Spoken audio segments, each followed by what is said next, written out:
Welcome to Phone Transformer, where we help you master your device with ease. Today, I'm going to show you exactly how to deactivate Facebook on Android so you can take a break from social media. So now let's get started. Method 1. Step 1 involves opening the Facebook app on your Android device. Step 2 is to log into your account using your credentials if you are not already signed in.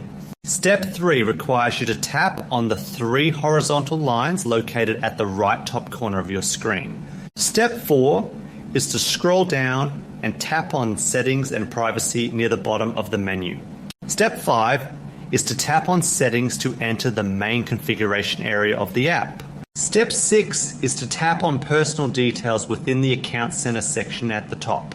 Step 7 is to tap on Account Ownership and Control to view your management options. Step 8 involves tapping on Deactivation and Deletion from the provided list. Step 9 is to select the Deactivate Account option to indicate you want a temporary break.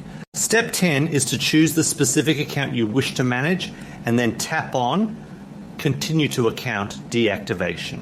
Step 11 requires you to select a reason for deactivating your account from the list provided. Step 12 is to tap on Continue and then finally tap on Deactivate My Account to finish the process. This final action confirms your choice and officially takes your profile offline until you decide to log back in. Thank you so much for watching, and please remember to subscribe to the channel for more helpful tips.